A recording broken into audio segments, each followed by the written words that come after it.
work under the instructions of my community, and I want to make that very clear that not everybody does that.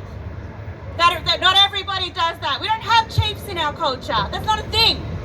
That's a word. Understanding of Indigenous leadership. We have collective leadership. That's decolonisation. I'm not a leader. Okay? My grandmother raised me that we're all workers. We're not leaders. I come from a family who helped organise the Victorian Aboriginal Health Service. Health, centred around our sovereignty. So it is very much, we are pro for health. We care about our community. We are pro health for our people. This is about fighting for survival for our people. Our people are experiencing health apartheid in this country at the hands of a racist Australian system. And to frame it in any other way and to suit their agenda, use identities against us to assist this system to continue to oppress us is shame. I just want to say that I don't agree with Dan Andrews either. Where were these people when he implemented the bail laws that keep black people locked up in this country? Where were they? They don't care about Dan Andrews. They care about the far right in power. That is their politics.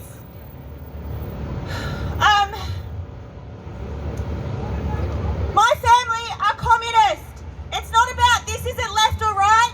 That's what our values are. That's the history of Old Fitzroy. That is how we have all the organisations that we have now.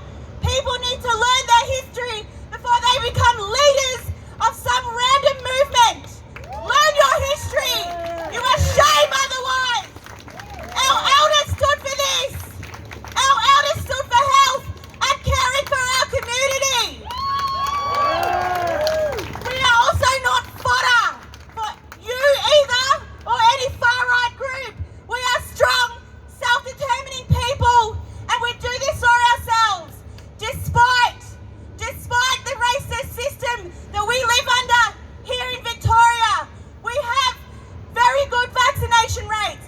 That is because of our organising, not because of white benevolence. Let me make that very clear. We are not your fodder for any movement, okay?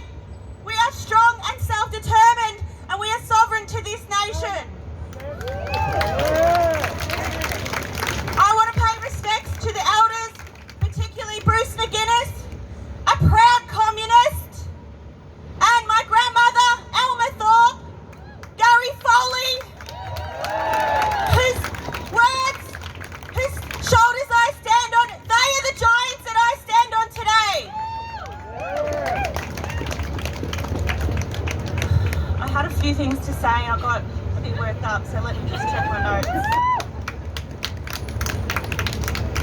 I want to tell a story actually. So I come from a small community called Bungyanda. Some people know it as Lake Tyers Aboriginal Trust. It's in Victoria. Now, if we didn't have lockdowns here in Melbourne, that virus would have gone up to that community before we got the vaccine and flatlined the whole community. Okay? That would have flatlined and killed my kin and my people and my family. We got COVID vaccine up there and almost 100% vaccine rates for everybody that was eligible. We had one case that never broke out. I'm not a doctor, but make what you want of that story. I am grateful that vaccine saved my family and my community where I come from.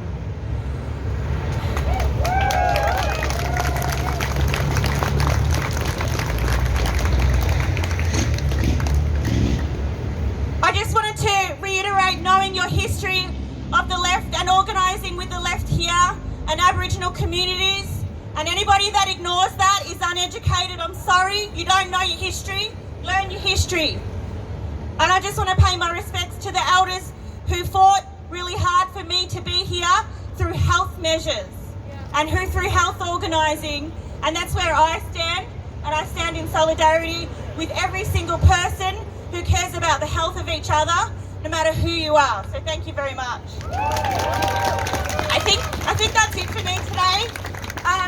I just want to do a chant because we have Aboriginal deaths in custody happening at a really alarming rate. One person a year since the Royal Commission.